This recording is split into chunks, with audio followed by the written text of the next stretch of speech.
Hey, welcome back to Vox Terra. If you have not done so, please do subscribe to my channel and click that notification bell. So you might have heard that Joe Biden, has taken some moves now to allow for the patents of the Covid-19 vaccines to be shared globally. But this issue should have been in the news months and months back. The first I heard about it was back in February, but apparently it was an issue even back to October of 2020. And what was happening that should have been talked about is that a couple of nations like South Africa and India were putting forward they wanted to waive patent protections for the COVID-19 vaccines, but the Trump administration was initially blocking that.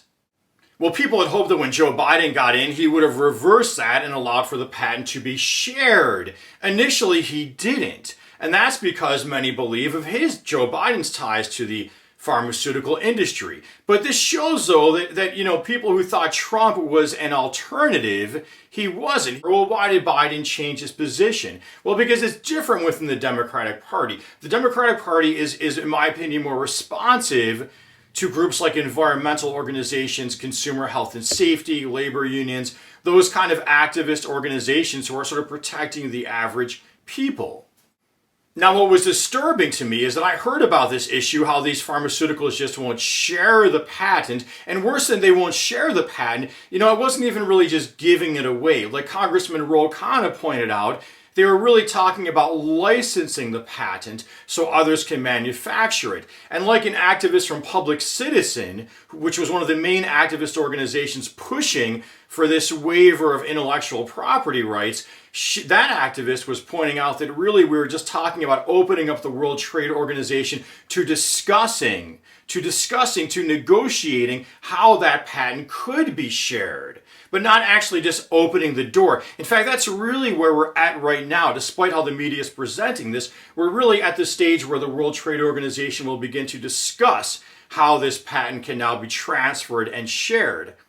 Now, as far as safely transferring the technology to other manufacturers around the globe, like in India, like in Cuba, how that could be done was first brought to my attention on a show called Democracy Now! With an interview with a guest who pointed out the World Health Organization has for some time now had in place a program to do just that, to transfer the technology to other places with the manufacturing capacity. Now, for the health of the planet, there's two good reasons why you'd want to transfer it instead of just sort of sitting on it until a couple of manufacturers could get up to speed to supplying the entire globe. Well, one reason, if you think about it environmentally, as far as I'm concerned, all this shipping around is part of the problem. So if you transfer the technology to regional hubs, you're going to cut out some of that shipping. Another reason is these handful of pharmaceuticals really don't have the capacity right now to supply the globe. So meanwhile, the virus is mutating and changing until one of these days it's going to outperform the current vaccines.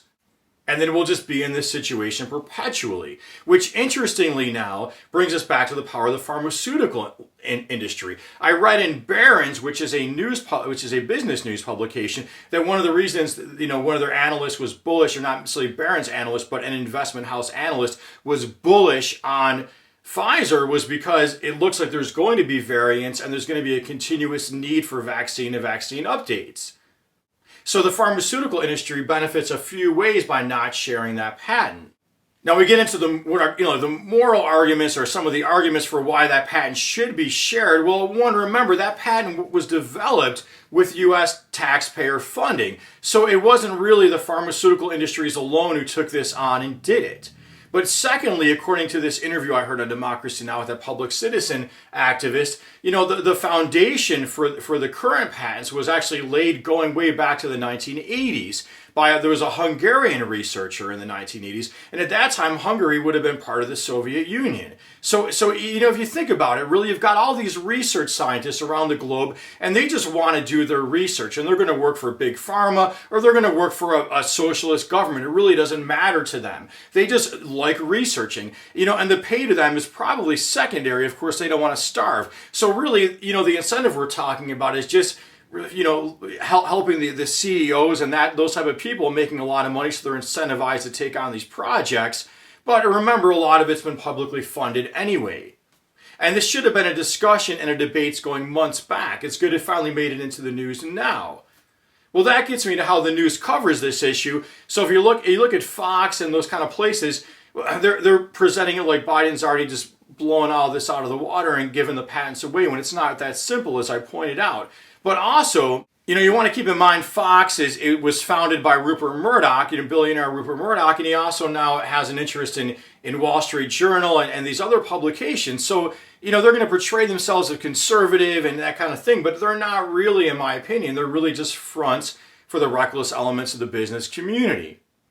Now, speaking about fronts for the reckless elements of the business community, that takes us back to Trump and now back to India with Modi. So yes, India is one of the countries that was pushing, to share the patent. But keep in mind also that Modi, in my opinion, did a very poor job of managing COVID. He had a lot of similarities with Donald Trump, these big rallies. But the similarities didn't end there. The similarities were also, and then Modi came on and what they call like a Hindu nationalist kind of platform. Okay, so he was saying like, hey, India first, or Hindus in India first. And there was a lot of violence against Muslims, under Prime Minister Modi, and there still is, and there's a problem with that. Well, when you think about Donald Trump, he came in warning us, Americans about the threat from Muslims and radical Muslims and the threat from illegal Mexicans coming over the border, and then he turns around and, in my opinion, Donald Trump was a front for the reckless elements of the business community, really just a chief sponsor of fossil fuels and deregulation and that kind of thing. And then when COVID hit, the same idea, just, don't worry about it, that kind of stuff, just